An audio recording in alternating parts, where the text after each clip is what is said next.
believe also that America needs to become #1 in education and in our schools. And we have to start by giving our teachers the pay raises and the respect that they deserve. And we must end that unfunded mandate that came from this president called No Child Left Behind. That must end. We must upgrade our schools in science and math. We should bring art in the schools. We should start preschool and full-day kindergarten. We also need to become energy independent. We need to reduce greenhouse gas emissions.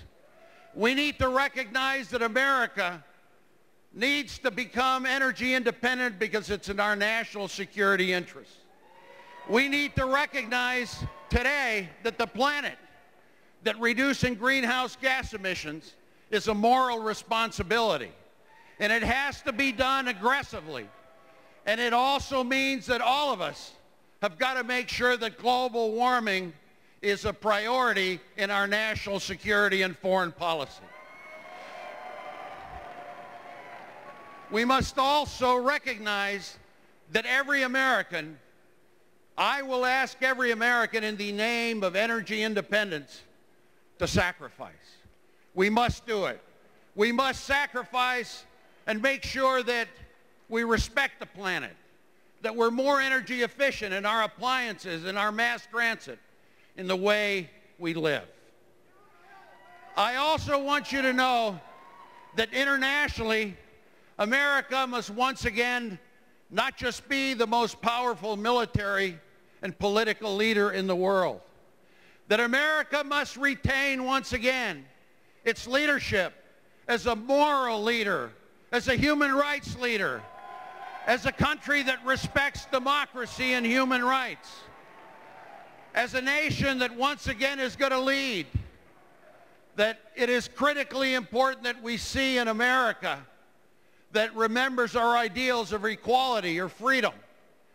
And what we will do is we will respect the Geneva Conventions, that we will not eavesdrop on our own citizens, that we will eliminate torture as a tool in our foreign policy,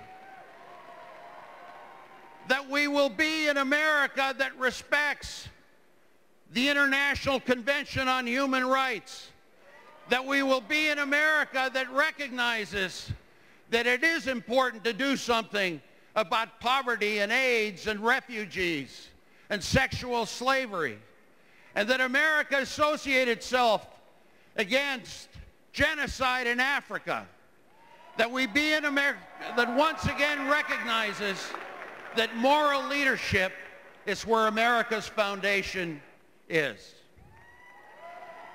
And so today, as we approach the home stretch, in the last 45 days, I want to say to all of you Iowans, you have given me an incredible experience in letting me in your homes and in your towns.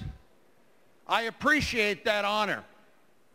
But I also hear something about Iowa that I like, and that Iowa likes underdogs, and that Iowa likes to shake things up, and that maybe the pundits in Washington have decided that this race is pretty much over. But I want you to know that we're going to outwork everybody. I want you to know that we're going to continue our efforts to be a candidate of the future that is positive about America. Let me say one last thing, which I think is very important as we head into the home stretch. It is critically important that Democrats not tear each other down.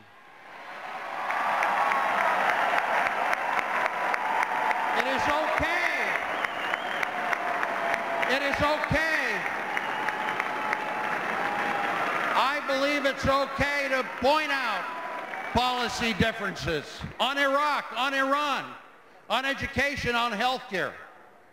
But it's important that we recognize that the American people, The voters of Iowa, they want a positive campaign. They want us to talk about the future. They want us to see an America that is optimistic. They want us to resolve these problems that we have, there's so many of them, in a bipartisan way. They want us to resolve problems with America's best ingenuity, commitment, and love for our country. I am proud to be a Democrat. I am proud to be an American. And I want us to think of those men and women in Iraq and Afghanistan that are serving us today. They're not serving us as Democrats or Republicans. They're serving us as Americans. And let us think of ourselves as we take our country back, that we must do it optimistic, positive, as Americans. Thank you very much.